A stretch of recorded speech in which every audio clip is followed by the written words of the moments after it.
సంవత్సరాల తరబడి ఎన్ని మందులు వాడినా మీ మోకాల నొప్పులు తగ్గట్లేదా? ప్రాణ పెయిన్ క్లినిక్ లో అత్యాధునిక చికిత్స.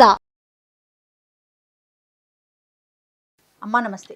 నమస్తే అమ్మా, కష్టే ఫలి అంటారు. అవునమ్మా. సామెత. కానీ ఫస్ట్ వదిలేస్తున్నాం, రెండోది మాత్రమే పట్టుకుంటున్నారు కదా, గమనించారా మీరు? అవునమ్మా. ఎట్లా అమ్మా మరి? ఆస్తి మూరుడు ఆశ బారెడు అన్నట్టుంది. మనం చేసే కష్టం ఇంత, ఫలితం ఇంత కావాలని ఆశపడుతున్నాం. ఈ ఆశలు ఎంత దాకా వచ్చాయంటే మళ్ళీ మనం మూఢాచారాల్లోకి మూర్ఖత్వంలోకి వెళ్ళిపోతున్నామా, బుద్ధి నమ్మకాల్లోకి వెళ్ళిపోతున్నామా అని అనిపిస్తుంది. ఎంతో హేతుబద్ధంగా ఆలోచించాల్సినటువంటి యువతరం కూడా ఇట్లాంటి విషయాలకి లోను కావడం అన్నది చాలా బాధ కలిగించేటటువంటి విషయం. ఉదాహరణకి నీ పేరులో ఒక అక్షరం మార్చుకో, నీకు బాగా వచ్చేస్తుంది అంటే ఎట్లా మారుస్తున్నారమ్మా? పేరు మార్చట్లేదు కదా. ఉదాహరణకి నీ పేరుంది జయ అని ఉంది, జయలక్ష్మి అమ్మ, జయలక్ష్మి అని ఉంది, మొత్తం జయలక్ష్మి అని ఉంది. ఈ జయలక్ష్మిలో నంబర్ సరిగ్గా లేదమ్మా, నీ పేరు మార్చుకుంటే బాగుంటుంది, JAYYA LLA KSHMI అని రాసుకోమని చెప్పారు అనుకుందాం. ఎలా పలుకుతారు? యాకి యావొత్తి ఇవ్వాలి తెలుగులో, లాకి లావొత్తి ఇవ్వాలి మనం. అందులో మొదటి అక్షరంలో లాకి లావొత్తి ఇచ్చి పలకలేం కదా, అది ఎలా పలుకుతాం? అలా పైగా పలకడంలో మాత్రం జయలక్ష్మి అని పలకాలే కానీ జయలక్ష్మి అని అనలేం కదా. అది ఎలా ఉంది, ఏదో తిట్టినట్టో కొట్టినట్టో ఉంటుంది. పోని పైగా వాళ్ళు ఏమంటున్నారు, ఉచ్చారణలో తేడా కాదు రాస్తే చాలని. అది ఇంగ్లీష్లో రాస్తున్నారు. ఇంగ్లీష్లో రాస్తే మార్పు ఎక్కడొస్తుంది? పోని ఇంగ్లీషు భాష కూడా మంచి భాషే కాదనడానికి లేదు. నేను పిలవడంలో ఏమన్నా మార్పు వస్తుందా? నిన్ను మీ జయలక్ష్మి అనే పిలుస్తా, ఇంకో పేరు పిలవలేను కదా. ఎక్కడ పోని ధ్వని తరంగాలకి శక్తి ఉంది అంటే ధ్వనిలో మార్పు వస్తే కొంచెం ఉంటుంది. కానీ ధ్వనిలో మార్పు రాకుండా స్పెల్లింగ్లో రాసి నీ స్పెల్లింగ్ని ఏదో ఇన్నిసార్లు రాయి, అన్నిసార్లు సంతకం పెట్టు, ఇట్లా పెట్టి ఇది పేరు ఇది ఎక్కువ మంది యువతరం చేస్తున్నారు. అది నాకు చాలా బాధాకరంగా ఉంది. ఇంజనీరింగ్ చేసిన వాళ్ళు, సిఈఓలుగా ఉన్నవాళ్ళు, మరి MBAలు చేసిన వాళ్ళు ఇలా పేరులో స్పెల్లింగ్ మార్చుకుంటున్నారు అంటే వీళ్ళు మరి ఒకటి రెండు తరాలు వెనక్కి వెళ్ళిపోయారా? మూఢాచారాలు ఆధునిక యుగంలో ఉన్న వాళ్ళ వీళ్ళు హేతుబద్ధంగా ఆలోచిస్తున్నారా, శాస్త్రీయంగా ఆలోచిస్తున్నారా? అర్థం కాలేదు. అదే ఇలాంటివి. ఇదే కాదమ్మా, ఇది ఒక రకం. ఇంకా ఎన్నున్నాయి ఇట్లాంటివి. జీవితం అంతా ఇదే అయిపోయింది. ఏది ఇక్కడేదో ఈ కిటికీ ఇటు మార్చు, ఈ తలుపు ఇటు మార్చు. ఆ మారిస్తే లక్షలు వస్తాయో లేదో తెలియదు, కానీ ఇప్పుడు 1000 ఖర్చు అవుతాయి. ఇవాళ ఖర్చు అయ్యే 1000 నాకు కనపడతాయి, వచ్చే లక్షలు నా కంటికి కనపడవు. మరి మేబీ నా చూపు చిన్నదేమో, నాకు అర్థం కాదు. ఒకటి. అలాగే ఈ బీరువా అటు మార్చు, ఆ బీరువా ఇటు మార్చు. ఇంట్లోకి గాలి వెలుతురు రెండు ధారాళంగా వచ్చేటట్టుగా ఉండాలి. కానీ ఇవన్నీ మార్చుకుని కొంతమంది ఇంతకుముందు ఒక ఆఫీస్కి వెళ్ళి చూస్తే ఇట్లా కూర్చున్న వాళ్ళు మళ్ళీసారి వెళ్ళేటప్పటికి అటు కూర్చుని ఉంటారు. ఇటు ఎంట్రన్స్కి వీపు ఉంటుంది, వాళ్ళ వీపు చూసుకుంటూ లోపలికి వెడతాం మనం. ఏమిటండి అంటే వాస్తు ప్రకారం ఇక్కడ కూర్చుంటే నేను బాగా పనిచేస్తా అంట, అందుకని నేను నా పొజిషన్ మార్చుకున్నానండి. నువ్వు ఫిజికల్ పొజిషన్ మార్చావు కానీ నీ ప్రమోషన్ వచ్చే పొజిషన్ అయితే నువ్వు మార్చుకోలేకపోయావు. కొన్ని నమ్మాలి. వాస్తు శాస్త్రం ఉంది, వాస్తు లేదంటల్లా. వాస్తు అద్భుతమైనటువంటి శాస్త్రం. ఇప్పుడు చెప్తున్నది మనం ఏదైతే మాట్లాడుతున్నామో అది మనకి ఇబ్బందికరంగా ఉంటుంది. అవును. ఒక వాస్తు శాస్త్రంలో చెప్పింది ఏమిటంటే, ఒక తరం వాళ్ళ ఇంట్లో ఆరోగ్యంగా ఆనందంగా గడిపాక ఒక తరం, తరువాత తరం వాళ్ళు దాన్ని మార్చక్కర్లేదు. తర్వాత ఎవరొచ్చి మీకు ఏ వాస్తు తేడా చెప్పినా. ఓహో. ఒక తరం వాళ్ళందరూ ఉన్నారు. 4 ఆ రోజుల్లో 5-6 పిల్లలు ఉండేవారు.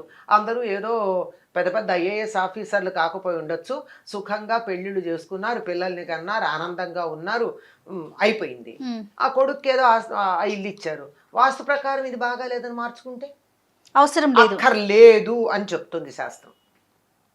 అది అది అవి చూడం మనం, ఆ, అవి చూడం. ఈ చిన్న చిన్నవే పట్టుకుంటాం. మనకి ఏది సౌకర్యంగా ఉందో అది పట్టుకుంటాం. ఆ. తులసి మొక్క ఏ ఇంట్లో ఏ పక్కన పెడితే లాభం, ఇది అడిగేవాళ్ళు ఉన్నారు. అంటే ఈశాన్యం వైపు పెట్టాలా అండి, వాయవ్యం వైపు పెట్టాలా అంటే దీనికి ఒక శాస్త్రం కూడా తయారైపోయింది. ఈశాన్యం వైపు పెడితే ఏదో ధనలాభం, అవునో కాదో నాకు తెలీదు, ఏదో ఇటువైపు పెడితే ఫలానా లాభం, అటువైపు పెడితే ఫలానా లాభం అని చెప్పేటటువంటి శాస్త్రం దీనికి తయారైంది. ఇవన్నీ షార్ట్ కట్స్తో లాభం పొందాలి అని, అంతేగాని కష్టపడదామని లేదు. ఈ షార్ట్ కట్స్ వల్ల వచ్చే ఫలితాలన్నీ షార్ట్ టర్మ్ ఫలితాలే, అంతే. అవి కూడా షార్ట్ టర్మే ఉంటాయి. అంటే ఉంటాయి. నీకు పూర్తిగా ఫలితం ఉండాలి అంటే చక్కగా సరైన మార్గంలో ఉండాలంతే. అదే అంటాను, ఇన్ని మార్చుకోమంటున్నారు. ఇప్పుడు పేరు మార్చుకో, స్పెల్లింగ్ మార్చుకో, ఇంటి కిటికీ మార్చు, తలుపు మార్చు, నువ్వు కూర్చునే పొజిషన్ మార్చు, సౌకర్యం కోసం మార్చుకోవడం వేరు. కొంతమంది చూడండి చాలా చక్కగా, మొన్న 10 రోజుల క్రితం పెడితే ఇంట్లో సోఫాలు అవి ఒక అరేంజ్మెంట్ ఉంటాయి, మళ్ళీ 10 రోజుల తర్వాత పెడితే వేరే అరేంజ్మెంట్ ఉంటాయి. ఎందుకంటే అంటే ఒకే రకంగా ఉంటే విసుగ్గా ఉందండి, అరేంజ్మెంట్ మార్చుకున్నామండి. అట్లా అందంగా ఒక అలంకరణ దృష్టితో, ఈస్థెటిక్ సెన్స్తో నీకు సౌకర్యంగా ఉండడానికి, లేదా ఇప్పుడు మా అబ్బాయి ఏదో ఇక్కడే కూర్చొని చదువుకుంటానన్నాడండి, వాడికి స్టడీ టేబుల్ వేయడం మళ్ళీ విత్ సర్దామండి, ఇంతవరకు బాగుంటుంది. దీనివల్ల ఏమిటంటే నేను కష్టపడకుండా, శ్రమ పడకుండా, నా వైపు నుంచి ఎటువంటి ప్రయత్నం లేకుండా ఏదో ఇంత లప్ప వచ్చి ఇక్కడ పడాలి, ఆకాశం నుంచి ఊడిపడాలి. నేను మందు వేసుకోకుండా నా ఆరోగ్యం బాగుపడాలి. నేను ఆహార నియమం పాటించను, అడ్డమైన చెత్త తింటా, ఇష్టం వచ్చినప్పుడు తింటా. కానీ నేను ఏదో మంత్రం వాళ్ళు ఎవరో చెప్తే ఓ 10 సార్లు చేస్తే నాకు బీపీ రాకూడదు. ఎట్లా కుదురుతుందమ్మా? ఉద్యోగాలు వచ్చేయాలి, పెళ్ళిళ్ళు అయిపోవాలి, తర్వాత పిల్లలకి పెద్ద పెద్ద సీట్లు రావాలి, వీసాలు వచ్చేయాలి. చిన్న చిన్న మార్పులతో ఈ చిన్న మార్పులతో ఎంత స్వార్థపరులం అమ్మా. ఎవరో అందిశ్రీ ఆయన రాశాడు, పావల అగరొత్తి వెలిగించి లక్షలు కావాలని కోరుకుంటాం మేమంతా మనుషులం అని మాట్లాడతాడు ఆయన. ఒక బేరమా? దేవుడికి పూజ చేయడం బేరం పెడుతున్నామా? కాదు కదా. ఇలా మనం ప్రయత్నం ఏమీ చేయకుండా, ఇంకోటి నాకు చాలా ఆశ్చర్యకరంగా అనిపిస్తుంది, మీకు ఈ లాభం కావాలంటే ఇలా దీపం పెట్టండి, మీకు ఈ లాభం కావాలంటే ఇలా దీపం పెట్టండి, ఇదిగో ఇంత ఉప్పు వెయ్యండి, ఆ ఉప్పు మీద దీపం పెట్టండి, 3 ఒత్తులు వెయ్యండి, పెరట్లో 2, వీధిలో 2 పెట్టండి, దేవుడి దగ్గర 2 దీపాలు పెట్టండి, 6 దీపాలు. 6 దీపాలకి అయ్యే నూనె ఒక నెలకు ఖర్చు వేయండి, ఖర్చు లెక్క వేయండి. నీకు ఇలా ప్రతిదీ, నీకు ఇన్ని దీపాలు పెట్టడానికి ఎంత సమయం వృధా చేస్తున్నావు అంటే దీపం పెట్టద్దాను సార్, నీకు ఇష్టం ఉండి ఇల్లంతా దీపాలు పెట్టుకోవాలంటే ఇల్లంతా పెట్టుకో, కానీ ఏదో వస్తుందని అప్పు చేసి నూనె కొని పెడతావే, ఇది ఇక్కడ వచ్చింది తేడా. పోనీ అప్పు చేయకపోయినా ఏదో వస్తుందని పెడతారు కదా, ఏదో వస్తుంది పెడతావు అంటే జీవితం అంతా నువ్వు ఈ దీపాలు పెట్టడానికి, ఒత్తులు తయారు చేయడానికి, ఆ కింద దాని అరేంజ్మెంట్స్ చేయడానికి, దీంతో అయిపోయాక నీకు జీవితంలో నువ్వు ఆనందంగా ఉండేది ఎప్పుడు వస్తుందో తెలియదు. ప్రస్తుతం అయితే నువ్వు లేవు ఆనందంగా కదా. అసలు ఉన్నదాంతో ఆనందంగా ఉండడం మొదలు పెడితే ఈ క్షణం నుంచి ఆనందం ఉందే. కరెక్టే కదమ్మా. నేను దీనికి చిన్న ఉదాహరణ చెప్తూ ఉంటాను, ఎప్పుడు చెప్తాను పిల్లలకు కానీ పెద్దలకు కానీ. కరెంటు పోయింది అదృష్టవశాత్తు, లేకపోతే మనమా ఎక్కడ చూస్తాం, కొన్ని సందర్భాల్లో అదృష్టమే అది. కరెంటు పోయింది, చక్కగా టీవీ కూడా ఆగిపోయింది, ఎంత బాగుంది, ఆరు బయటికి వెళ్ళి వెన్నెలు చూస్తాం, లేకపోతే చూస్తామా మనం? అందుకే అదృష్టవశాత్తు అన్న. లేదండి వెన్నెల రాత్రులు కావు, నల్లని ఆకాశంలో నక్షత్రాలు అలా ఉంటే రత్నకంబళిలాగా అనిపించలేదా? ఒక్కసారి దాని వంక కన్నెత్తి చూడు, ఆ నక్షత్రాలు అలా కదులుతుంటే ఎంత ఆనందంగా ఉంది. అటువంటి చూసి ఆనందించటం అన్నది నీ మనసులో ఉండాలి, కానీ వెన్నెలనైనా ఆనందిస్తాం. చీకటి రాత్రుల్లో నక్షత్రాలున్న నల్లని పోని రత్నకంబళి వదిలే, నల్లని ఆడపిల్లలు మాట్లాడుకుంటున్నాం కదా, ఒక నల్లని వెల్వెట్ క్లాత్ మీద మీకు నచ్చిన మెటీరియల్ మీద నల్లని పట్టు అనుకుందాం, నల్లని పట్టు మీద చిన్న చిన్న తెల్లని జరి అలా చమక్ మెరుస్తూ ఉండే చీరలాగా అనిపించలేదు ఆకాశం చూస్తే? మనసు ముఖ్యం. మనసు ముఖ్యం. అంటే ఆనందించటం అన్నది ఎంత ఉన్నా ఉండదు, మన మనస్సును బట్టే ఉంటుంది. పట్టుపరుపుల మీద పడుకుంటే నిద్ర పట్టని వాళ్ళు ఉన్నారు. అవును. కటిక నేల మీద హాయిగా నిద్ర, అమ్మయ్యా ఆహా భలేగా నిద్రపోయాను, ఎంత హాయిగా ఉందో తేలిగ్గా ఉందనే వాళ్ళు ఉన్నారు. ఇది మానసిక స్థితి మీద ఉంది. ఇది మార్చుకుంటే అనుక్షణం ఆనందమే. అది లేక నేను కష్టపడను, నేను నీ ఆరోగ్యానికి అనుసరించిన ఆహారం తీసుకోవచ్చు కదా, ఎప్పుడు పడితే అప్పుడు ఏది పడితే అది, ఏ చెత్త పడితే అది జిహ్వచాపల్యంతో మింగేసి ఆరోగ్యం ఉండమంటే ఎట్లా ఉంటుంది? దానికి కూడా ఒక సమయం ఉంది కదా, ఓ పద్ధతి ఉంది కదా. యుక్తాహార విహారస్య, సరైన ఆహారం, సరైనటువంటి పని చెయ్యి. ఇది చెయ్యమని చెప్పేటటువంటి వాళ్ళు మనకి ఎవరున్నారు? ఎంతసేపు ఈ రంగు రాయి పెట్టుకో, ఈ ఉంగరం పెట్టుకో, ఈ పేరు మార్చుకో, పలానా మొక్క పెట్టుకో, మొక్క పెట్టుకో, పలానా ఫోటో పెట్టుకో, ఇది ఈ మొక్క పెట్టుకుంటే ఈ మూల ఏవో కొన్ని మొక్కలు చెప్పారు, ఈ మొక్కలు పెట్టుకుంటే లాభం. కానీ నేను చెప్తాను మొక్కలు పెట్టుకోమని. ఏవి ఆక్సిజన్ బాగా ఇచ్చే మొక్కలు కొన్ని ఉన్నాయి, అవి పెట్టుకోమంటారు. అవి పెట్టుకోండి. ఏదో స్పైడర్ ప్లాంట్ అంటారు దాన్ని, అదొకటి ఎంత ఆక్సిజన్ ఇస్తుందో ఇంటీరియర్ లోపల పెట్టుకోండి. ఇంట్లో మంచి ప్రాణవాయువు ఉంటుంది. ఈ స్నేక్ ప్లాంట్ అంటారు, పేర్లు చూడండి బాలేవు, తెలుగులో బాగుంటాయి. అది మాడో ఏదో అంటాం, అది పెట్టుకోండి. మనీ ప్లాంట్ అన్నారు, ఇది ఒకటే పేరు బాగుంది, అది పెట్టుకోండి. అవును. ఇంకా ఒక 5-6 ఉన్నాయమ్మా. మనం ఇంట్లో పెట్టుకుంటే కూడా వారానికి ఒకసారి బయట పెట్టి లోపల పెట్టుకుంటే సరిపోతుంది, మంచి ఆక్సిజన్ వాయువు ఉంటుంది, ఆక్సిజన్ ఉంటుంది. ఇది పెట్టుకోండి అని చెప్తాం కానీ దీన్ని ఈ మూల పెట్టు, ఆ మూల పెట్టు. మీరు అన్నట్లు పైనుంచి ఏదో పడిపోతుంది. ఏది పడిపోతుంది? ఏం పడిపోతుంది? ఏమీ పడదు, ఆరోగ్యం చెడుతుంది. ఇప్పుడు కూడా సుఖపడకపోవడం ఉంటుంది, ఇప్పుడు కూడా కష్టపడటమే ఉంది. ఆ పడటం, కష్టపడటం ఏం పడతాం? హాయిగా ప్రయత్నం చేయండి. మీకు ఏదన్నా కావాలంటే ప్రయత్నం చేయండి. ప్రయత్నం చేసి ఆ ప్రయత్నం ఫలిస్తే వచ్చేటప్పుడు ఉండేటటువంటి ఆనందం చాలా బాగుంటుంది. అప్పుడు సెరిటోనిన్ ఏదో ఒక హార్మోన్ బయలుదేరుతుందట మనలో, ఆ హార్మోన్ వల్ల ఆనందం వస్తుందట. ప్రయత్నం వల్ల చేసినప్పుడు ఆనందం ఎందుకు వస్తున్న దానికి కూడా మనకి శాస్త్రీయంగా చాలా మంచి కారణాలు చెప్పారు. అవును. చేత ప్రయత్నాలు చేయండి. ఎప్పుడు పూజలు మానమని లేదే, పూజ చేయండి. ఎందుకు చేయాలి? చేతులు ఇచ్చాడు, చెయ్యండి. నోరిచ్చాడు, 2 మాటలు మాట్లాడండి దేవుడి గురించి. కళ్ళు ఇచ్చాడు, చాలా అందంగా అలంకరించి చూసి ఆనందించండి. చెవి ఇచ్చాడు, వినగలుగుతున్నాం కదా, 2 స్తుతులు వినండి. అంతకు చెయ్యాలి కానీ పూజ. ఇన్ని ఇచ్చినందుకు ఆయనకి పూజ చెయ్యాలి. ఇవి లేని వాళ్ళు ఎంతమంది ఉన్నారమ్మా? ఇవి ఉన్న మనం ఎంత ధనవంతులం, ఎంత సంపద కలిగినటువంటి వాళ్ళం, మనకున్న సంపదని మనం గుర్తించట్లేదే. అన్నిటినీ మించి బుర్రిచ్చాడు కదా, వాడుకోవచ్చుగా. దాన్ని వాడుకో, ఉపయోగపెట్టుకో. ఇది ఇచ్చినందుకు రోజు ఒకసారి కృతజ్ఞత చెప్పుకో దేవుడికి, నాకు ఇవన్నీ ఇచ్చావు. We are haves, we are not have nots. డబ్బు కాదు ఇక్కడ, కన్ను, ముక్కు, చెవి, నోరు, బుర్ర, బుద్ధి, చెయ్యి, కాలు ఎన్నిచ్చాడు మనకి. ఆరోగ్యం, ఉండడానికో ఇల్లు, ఇవన్నీ ఇచ్చాడు. అందుకని ఒకసారి దండం పెట్టుకో. ఏమవుతుందో తెలుసా? అలా దైవానికి ఇచ్చిన వాటి కృతజ్ఞతతో నమస్కారం చేసుకుంటే మనకొచ్చే పరిస్థితుల్ని ఎదుర్కోగలిగినటువంటి ధైర్యం వస్తుంది. అది కావాలి. అంతేగాని నాకు కష్టమే రావద్దనుకుంటే, చీకటి పడకపోతే వెలుగు విలువ ఎలా తెలుస్తుంది?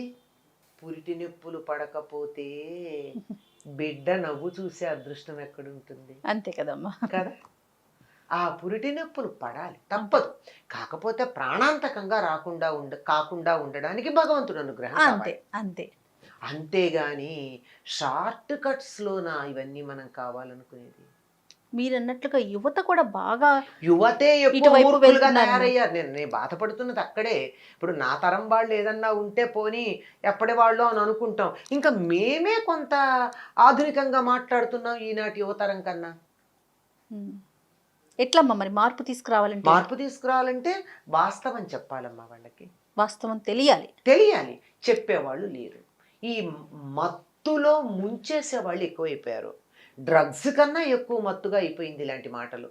నువ్వు పేరు మార్చుకో, తెల్లారేటప్పటికి నీకు ప్రమోషన్ వస్తుందంటే, స్పెల్లింగ్ మార్చుకోమంటే. మరి నిజంగా ప్రమోషన్ మీద ఆశ ఉండడంలో తప్పు లేదు, కానీ పేరు మార్చుకోవడం వల్ల కాదు కదా.